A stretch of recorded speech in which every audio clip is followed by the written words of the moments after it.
Robin might be one of the most underappreciated characters in the entire series, and I think it's all because her story peaked quite early and then sort of petered out. However, to suggest that there isn't more for this character to offer the story is just flat foolish.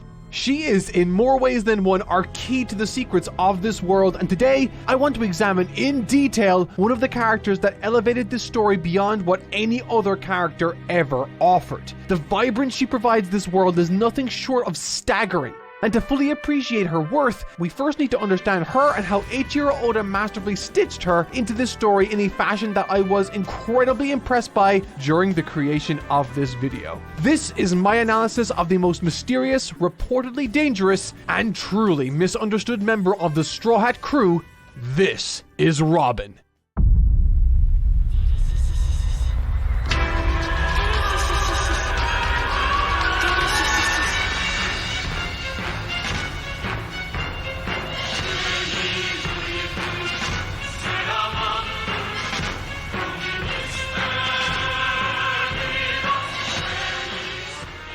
Introduced as Miss All Sunday during Whiskey Peak, oh geez, okay, I think a lot of folks, myself included, when we think of Robin, our minds are automatically catapulted back to the events of Water 7 and Enies Lobby. But the point of this series, for me anyway, is to highlight elements of her character that most people might not fully appreciate or even really remember. And lucky for me, the most fascinating elements of Robin's characterization occur long before the events of Water 7, starting in Whiskey Peak. Our first significant interaction with the woman known as Miss All Sunday, geez, that really takes me back, sees her seemingly erase Igaram, Princess Vivi's bodyguard, from existence before offering the crew a log pole she suggests will help them on their journey. This olive branch is met with less than a warm reception. As expressed, explored, and explicitly shown in the multitude of chapters leading up to this point, Luffy has been an incredible judge of character. It's almost defined him, really. Seeing his soon-to-be crewmates for who they really are in seconds, and in some cases seeing through the lies that they themselves believe about themselves. But this is one of the few instances where Luffy actually gets it wrong, which only speaks to the level of misdirection and mystery surrounding this character here. However, the moment we first see this for ourselves, we too are suspicious of her offering and are firm in Luffy's corner. To him, and by extension us, she's a cold-blooded murderer and can't be trusted. Now, what makes this intro of her character compelling to me is that in one scene, Oda managed to communicate Robin's entire story and character flaw in microcosm, and we didn't even know it. Having performed two actions here, one seemingly sinister and another disarmingly helpful, we are left entirely off balance, with Robin possessing no desire to explain herself. The crew naturally have every right to question this offering, and she knows that. But as soon as Zoro questions her honesty, suggesting that it's a trap, she just shuts down and reverts to her mysterious ways, neither confirming nor denying his suspicions because, and this part is important, that would involve getting closer with the crew and gaining their trust, and that is something Robin cannot do. Now, of course, hindsight is 2020. We now know that Robin didn't kill Igaram, as he is seen alive later in the story, and what's more is, the log post she offered, we can now also confirm, thanks again to later released information, that the log post itself leads us to an island with nothing on it, totally avoiding the danger of Little Garden. Hey, Naido. こちらクソレストラン。ご予約で。The story of Robin during these early Grand Line arcs is communicated through Oda's careful and intentionally slow pulling back the curtain of her past. At first, we see her interact with the heroes of this story, largely vague and uncooperative, leading us to suspect her of something nefarious. But to ensure we remain unfamiliar with her and off balance, Oda presents us with this scene. Following Sanji's phone call with Croc, out of frustration, the big Sandman himself expresses that, and I quote, all minions are replaceable, and then wonders if Nico Robin is talking back to him. Now, what really heightens the characters involved in this scene, Croc and Robin, is that this conversation happens right on the back of Croc proving that he is a ruthless person, willing to kill any one of his subordinates for even the slightest infraction. But what does Robin do? She flippantly denies that she's talking back before casually just waltzing off. Now, this sign of disrespect leads us to ask the question, why is Croc putting up with this woman? And thus, the mystery thickens. We ask, who is this woman really. 何がおかしい。てめえも死ぬか、ニコ・ロビン。 This is the very first scene we ever hear her real name, Nico Robin. And yet with that revelation, Crocodile confirms that she's even more mysterious than we've ever realized. The one individual we thought might shed some light on her is just as in the dark as we are. This is all to say that as of right now, Nico Robin has her own motivations and goals unbeknownst to Croc, Luffy, and even us at home. She hides everything. No one is privy to anything. Her sorrow, her concern, and her happiness. No one knows what she is actually feeling moment to moment, which makes her an incredibly compelling character to see in any given scenario, particularly in a manga where that sort of information is more readily available as it's visual. However, if you are the sort of person to pay attention to how Eiichiro Oda panels and communicates genuine emotion in a scene, then there are ways to see through Robin's facade in this early material using these artistic clues. Smiling is a significant part of One Piece. This should come as no surprise given that the characters are designed to embellish that specific characteristic. However, around certain honest and bright smiles, Oda likes to draw a specific effect around the highlighted character. This effect, to be exact. It can be seen all over the story during points where a certain character has a beaming, bright, honest smile. And the reason this is interesting is twofold, so let's explore. Following Luffy's first unsuccessful battle with Crocodile, Robin rescues Rubberman from what would have been certain death. However, she does so seemingly so that she can ask him a question. She asks about the name D. This might not seem like much, but it is perhaps the first bit of genuine curiosity extended from her to him. We believe this is where she again starts to open up, but once she's satisfied, she immediately leaves him. She stays long enough to make sure his wheels are turning, but leaves as soon as things got too familiar. There was no crack in her facade. Like every interaction before, she did not open up even remotely, interacting and saving Luffy only because it seems she wanted to learn something from him. However, this soon changes. For midways through Luffy's second fight with Crocodile, Water Luffy makes his debut in the story.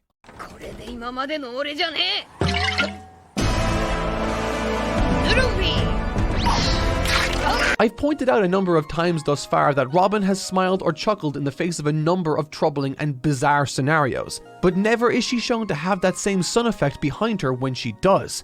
Not once. Suggesting, at least to me, that whenever she has expressed joy in the past, it's all been an act, a facade to help her navigate her circumstances in the name of reaching her goals. This time, however, when looking at Water Luffy, she laughs. And what effect can be seen around her head?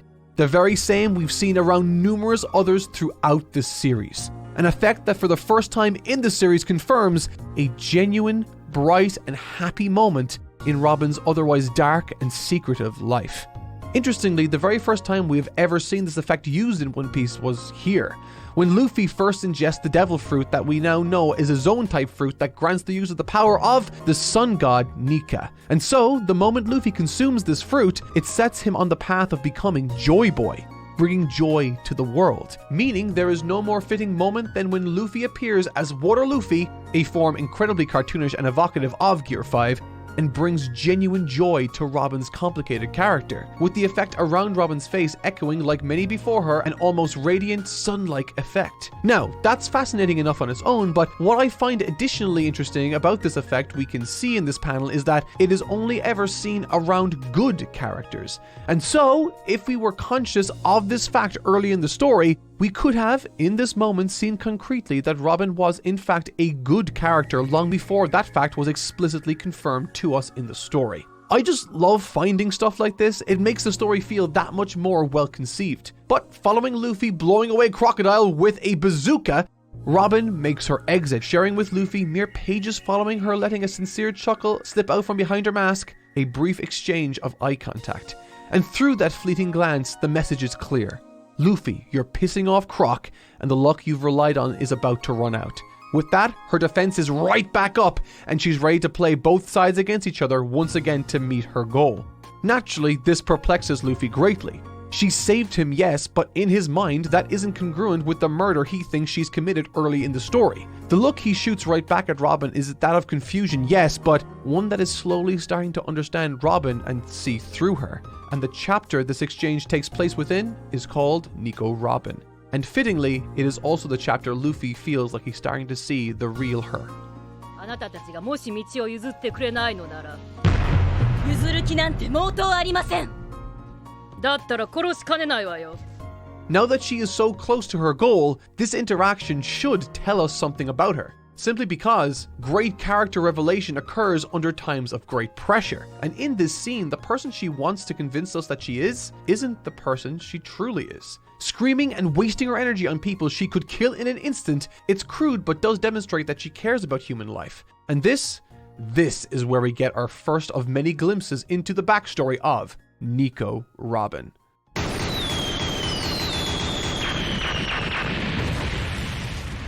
The very first thing we should recognize and appreciate about this reveal is the perspective that it's told through. This is being revealed through the Marines, and therefore these are the words of not just them, but the world government. Tainted by the recounting of events, what is described here is full of propaganda that paints her in the worst light imaginable. Even as readers, at this point we have no clue that this is propaganda, however.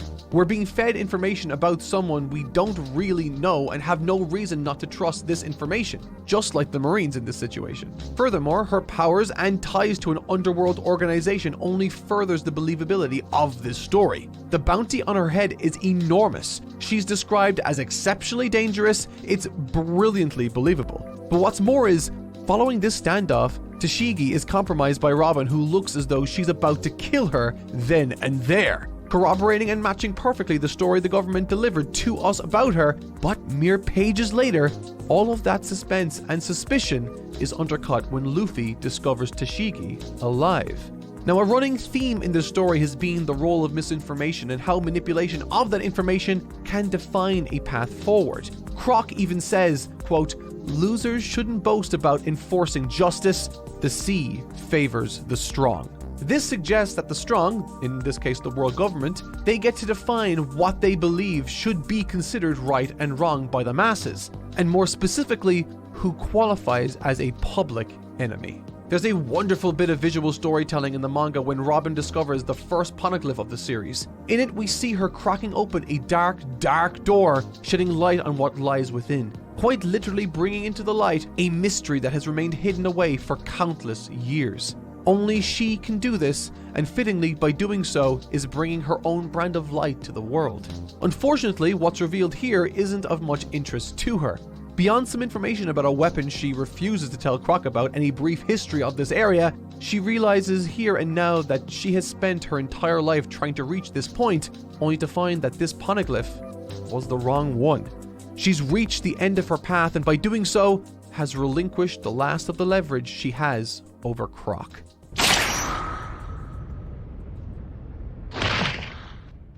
The closing moments of Robin's involvement with Alabasta are honestly quite sad, but thankfully have a happier ending. Having fallen due to Croc's poison, Robin for a second time saves Luffy by giving him an antidote. Now facing what she believes to be certain death, she speaks for the very first time since her debut candidly to Cobra, explaining that what she was looking for all this time was simply the true story and history of the world of One Piece. But now that isn't going to happen. She's suffering from a mortal wound. She's giving up. Too many obstacles stood between me and my dream. What's bittersweet about this moment is that Cobra shows genuine interest in that which Robin is so passionate about. You can tell by the look on her face that this is novel, giving him a look that says, "This is the closest anyone has ever been to me." But what's important about that moment and that interaction specifically is that through her dropping her guard and speaking honestly, Luffy gets to see what she genuinely cares about, what her dream is.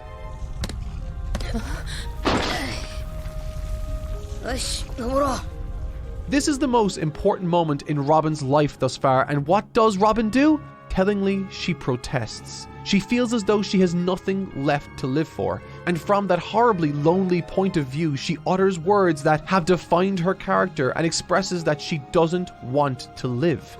And in quite possibly the most Luffy way imaginable, he responds with simply this, quote, "Why should I listen to you?" Cinema. Honestly, it is hilarious cinema. The story of Robin in Alabasta is one of a person learning to open up to people. And in no more fitting a finish to this story, Robin's integration into the crew might be my personal favorite of the series. I know it comes at the same time we realize that Vivi isn't coming along, which, is a shame, but I can't help but feel as though it made a lot of sense in the end. The Straw Hat Pirates are characters that possess dreams that can really only be served through their exploration with Luffy on the Going Merry and the now Sunny. Vivi certainly has a dream and goal, but to achieve that dream, she is best served where she is. Whereas on some level, Robin lost her purpose with Crocodile. She used him as a means of finding info on the Poneglyphs, and now that lead is dead in the water. And with her integration into Luffy's crew, she doesn't yet feel as though she has close ties to the Straw Hats, that they are just another means that help facilitate the exploration of the mystery that has defined her life. All of this could be and likely is true at this point, and when she initially asks to join the crew, she says, quote, "I have nowhere to go and nowhere to return to, so let me join your crew." In other words, without this, she has nothing to live for, and is joining the crew to continue her search. Luffy thankfully vouches for her, saying, "Don't worry, she's not a bad person." The rest of the chapter is spent with her trying to win everyone over to her side, succeeding winning over everyone except for one, Zoro. He remains suspicious, and to that suspicion, she meets it with this panel. A big, beaming, sincere smile. Like Sanji with his growing conviction to strive for better things, Robin, by being close with Luffy and the crew, is showing more and more sincerity. More of who she truly is to them, and in the process, despite having a long way to go still, is finding real joy. Anything man can imagine is a possibility in reality. This quote is shared immediately following something thought to be impossible taking place. A ship has fallen from the sky suddenly. Regardless of what dissenters of this arc might say, there's something truly special about Jaya and Skypia's setting and stories. Acting as the immediate follow-on from the Alabasta arc, which focused on the grim realities of misinformation and propaganda, Skypia's tone and makeup is practically the antithesis of Alabasta's. The crux of the arc itself is that of wonder-filled adventure, as those who eventually happened upon this mysterious land bask in the beauty and magic it has to offer. Away from natural civilization, Skypia very much feels like a place where dreams could very well be real, an important element when you consider Robin's feelings on the matter. Having struggled her entire life to reach what she ultimately discovered was a red herring in Alabasta, Skypia is the perfect mechanism to reignite her fire. Fitting also that a large component of this arc contends with unraveling its mystery. I mean, a ship literally fell from the sky. Someone needs to help make sense of this. And fittingly, Robin does just that, proving right off the bat how valuable she can be to the crew. Having come about a strange log pose, she becomes necessary to disclose how that log pose works, and the final deduction that there must be, in fact, an island in the sky. Furthermore, once she arrives in Jaya and goes off on her own, perhaps out of habit, she once again reveals that she isn't just a necessary component to further our understanding of this world, but additionally proves that she is necessary to the advancement of this plot too, once she reveals she has found a map of the area, which is the first crucial piece of the puzzle that they don't even know that they're trying to solve yet.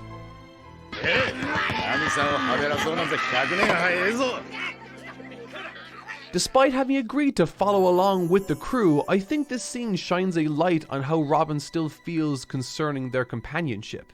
With the crew celebrating and engaging in general merriment together, Robin is pictured off to the side, though still prominently in the panel, alone reading Nolan's diary in the hopes that she can learn something that she can use. It demonstrates that while she has joined the crew, she is likely only doing so to serve her own ends.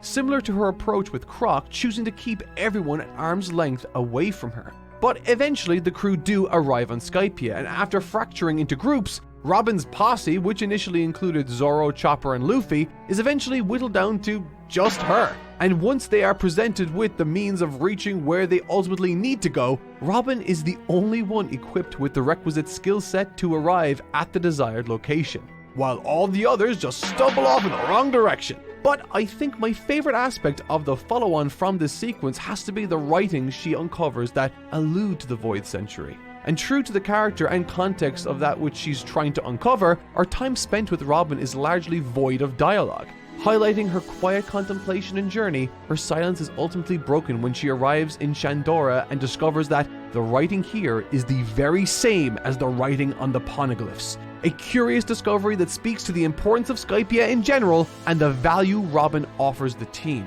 She may have sat alone during the festivities, but had she not consumed that book that she was reading, she wouldn't have been able to make all the important connections that were necessary to make from Nolan's book to this location. And on the topic of exposition and dialogue, I know Oda had a lot of fun writing for Robin's dialogue. He put so much careful consideration into the words all of his characters say, whether it be how they communicate like Usopp in his thought bubbles, or Luffy through always saying what's on his mind, for better or worse, or even through his physical actions. But when it comes to Robin, especially around this period, I noticed that she never really refers to anyone by their actual name. She calls Chopper Doctor, she calls Zoro Swordsman, and so on. She only really says Luffy's name, but even with that, that's in relation to her interest in the information his name potentially holds, the D that connects potentially to Gold D Roger. This dialogue quirk she has, like all the others, clearly offers Oda another chance to communicate her character. Why call anyone by their name when you can communicate how emotionally distant you are by calling them by their profession instead? I love it.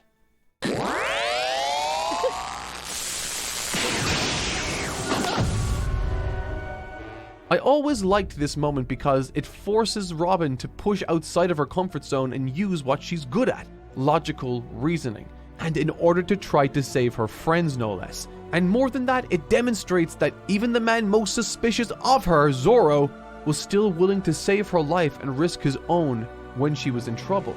I've said it before that in creative writing, positioning characters in situations of high stress can often offer wonderful opportunities for strong characterization. If a character is brave, proving that by placing them in a truly terrifying situation and sticking to their convictions always is the best way to demonstrate that. The reason this works is because it maps onto the real world, meaning what I've just described isn't just true for books, but it is true for reality. If you want to be a good person, that means making the right choices when it's hard to do so, when it's unadvantageous to do so. Zoro was suspicious of her prior, but he is also a man of conviction and honor. If the captain says she is part of his crew, then he will march through hell and back to protect his clan. It's a wonderful scene brimming with character, and what's funny about Zoro not trusting Robin is that eventually we come to realize that these two have more in common than we think. Both are just as interested in getting stuck into the thick of things, albeit for different reasons, but it's interesting nevertheless. Throughout Skypia, there's a wonderful freedom that Robin has been afforded in this arc that she hadn't experienced before. And what's more is, in more ways than she might have even realized, Skypia offered her a chance to live out her dream once again. One that she has had since she was a small child. Through her uncovering the secrets of Skypia, she may have inadvertently created a bond. One that she might at this point be rejecting internally. A feeling that for the very first time in her life, that she's not being demonized or threatened by those she is working with for simply being who she is. Could she be starting to feel at home with the Straw Hats?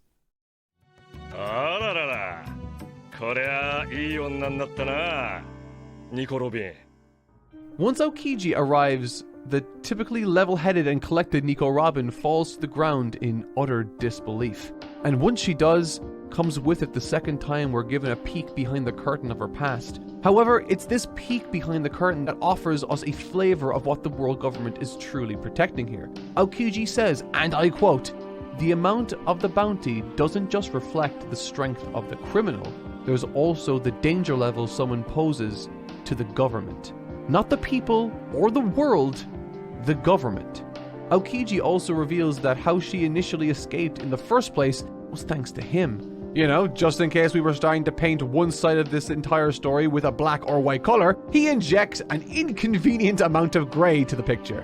Now, I know a lot of folks don't hold Long Ring Long Land in high regard. I personally think it's because of the anime, but the manga's time spent there was plenty fun during my read-through. But more than that, on the topic of Robin, it offered us our first glimpse at a legitimate nerve Aokiji exposes in Robin.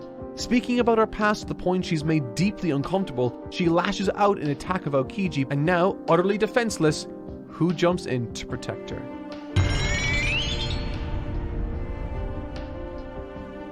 Naturally, Luffy also steps in to fight for her, fitting as if there were ever a character to not care at all about someone's past, it'd be him. We all understand how this interaction concludes, and with it, it ushers in the perfect lead into arguably the most pivotal piece of Robin's story, Water 7 and Enies Lobby. Up until this run-in with Aokiji, we've seen in Skypia and even Long Ring Long Land, Robin has started to feel an unfamiliar comfort, but now she's certain as to what needs to be done. And as they leave for Water 7, with the entire crew sleeping as a brutal day of activity has concluded, Robin is seen awake, staring vacantly into space. This is the moment she decides the action which ultimately defines this coming arc. She can't put her crew through this sort of danger again. She isn't worth it, and so concludes she must leave. You can't fight against the world government, and the moment you start to care about someone is when you've made a mistake. Similar to how I've described Sanji's situation in Whole Cake Island, the only way the crew can survive in Robin's eyes is for her to leave, to bear the burden, to go it alone, and give them, her new family, a fighting chance that she is willing to sacrifice everything for. And interestingly, through making that decision, unbeknownst to her, has indirectly admitted to her caring deeply about the crew. Through making this decision, she has become a true Straw Hat Pirate, one that will do anything for her friends. And what does a crew do for a member of their family in need?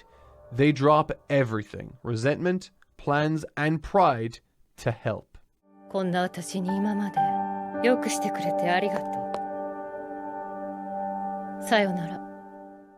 Towards the beginning of this video, I mentioned that Water 7 and certainly Enies Lobby is associated with Robin almost intrinsically for the vast majority of it. Her iconic declaration and plea to live sits for many as a highlight of the series, and for a series as well written and emotionally resonant as One Piece, that's quite the accomplishment.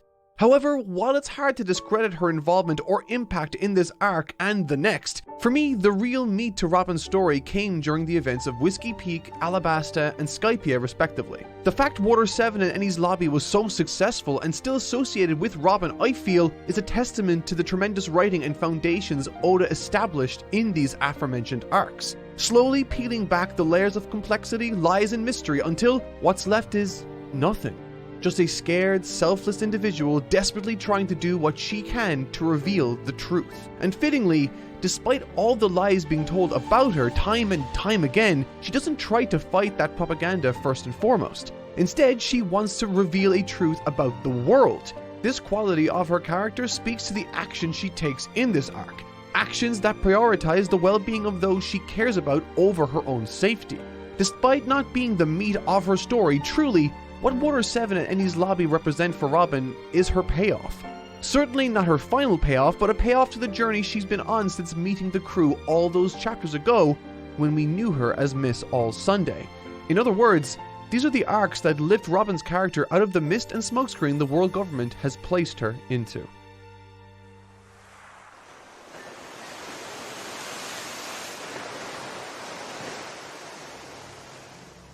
Having received nothing but brief, fleeting glimpses into Robin's past for what feel like hundreds of chapters at this point, finally we are told outright by the woman herself about the conspiracy this world government is concealing. And more than that, see who Robin truly is, and more importantly, why she is this way. Left to grow up on the island of Ohara with her abusive and uncaring aunt and uncle following her mother's abandonment, Robin learned that staying quiet keeps negativity from finding you. That she can only rely really on herself, and that new families aren't worth the trouble of finding. If one thing is apparent in this flashback, it's the incredibly rare skill set and impact Robin's had and will continue to have on this series. Learning about the history of the Tree of Knowledge as well as the fate that eventually befalls it, we come to realize the level of aptitude Robin has for scholarly endeavors as well as archaeology, achieving the level of the former by the age of 8. Each learned individual is studying in secret the true history of this world. And fascinating as that may be, with plenty of healthy ramifications for the future of the story, this is a character analysis, and backstory isn't short of character revealing moments that corroborate how Oda has written Robin prior to this reveal. Coming to possess a devil fruit at a very young age, this ability she gained only served to further ostracize her from everyone her age and then some, with some referring to her even as a monster. Furthermore, and perhaps the most touching, was her relationship with a giant called Jaguar D. Saul, who washes up on the shores of her island. He was unlike anyone she had ever come across for literal and tragic reasons. She had never seen a giant before, but also had never felt so accepted and empathized with either. If there was anyone that could understand how she was feeling, it was him. And thanks to that experience, managed to teach her a coping mechanism he found useful when things got too intense or dangerous. He teaches her to chuckle and smile in the face of danger. And we need not look too hard to know that Robin has been using this technique since we first met her. Chuckling to Croc in Alabasta and indeed numerous other instances, a trait we found disarmingly confident was in fact nothing more than a smokescreen she herself deployed. The Marines eventually arrive on the island to put an end to the secret work being carried out by the inhabitants, and this is where we meet CP9, who do their evil thing. However, returning in time for this confrontation and event is Robin's mother, who eventually reunites with Robin briefly before pushing her into Saul's care. A former Vice Admiral of the Navy, she never sees her daughter again.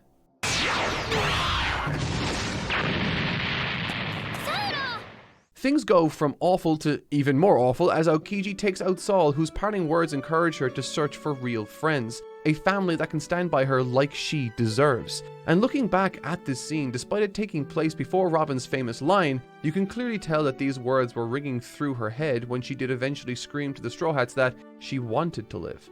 Having run from everyone her entire life, she has finally found her family, and one that she wishes she could be taken out to sea with. It's a wonderful full circle moment if you keep this flashback in mind when those famous lines are uttered. But what I found telling about this final exchange in her flashback was the parting words Aokiji offers Robin before he leaves her escape. He warns her to not cause trouble as he'll be the first one to find her if she did. In isolation, this doesn't mean much, but when looked at alongside his ambush in Long Ring Long Land, Robin's sudden out-of-character flurry clearly was inspired by this promise, one that clearly stuck with her and informed her decision in Water 7. If he was showing up there and then, it must be serious and dangerous for her friends. Now, what I love about this flashback, and indeed Water 7 and Enies Lobby, is that everything in Robin's life can be attributed to her past and the scars she bears as a result of that harsh road she's traveled. At this point in this series of character breakdowns, it's becoming a belabored point, but the level of attention to detail Oda has paid each and every character he's written for doesn't require me to point it out. It's all there, plain as day for everyone to see, ready for anyone to take an interest to find and uncover. The richness of this story is unrivaled in shonen, with Robin's character as a poster child for some of the most tragic and wonderfully consistent writing across hundreds of chapters. If there's one thing that this arc has proven beyond a shadow of a doubt, it's that uncovering the truth of a world like One Piece is a titanic task. The crew pushing through all the propaganda to uncover the truth behind Nico Robin forced them to come close to death on a number of occasions, pushing them to the edge of what they were currently capable of. And this was all to gain the truth behind one lone individual. If nothing else, this sequence from One Piece served to build a tremendous amount of anticipation within me at least for what the truth behind the Void Century has to offer. And I'm very excited. Beyond this point, Nico Robin's offerings in this story become more sporadic, or rather, should I say, sparse. And not in a bad way, she's still rich in character. Shabaudi is an iconic moment for the series, one that literally and emotionally fractured the team such that they were forced to come back better and stronger than ever before. Where Nami returned with a sense of security in her family's resilience or Usopp's newfound competence, Robin's return boasts an even more subtle change. Having already been mentally tough and physically capable, Robin's return demonstrated something else. In the first half of the series, she is presented as this mysterious woman shrouded in darkness and propaganda, but after Shabaudi, upon her return, she always almost has a smile on her face, proving that she is in fact right where she belongs.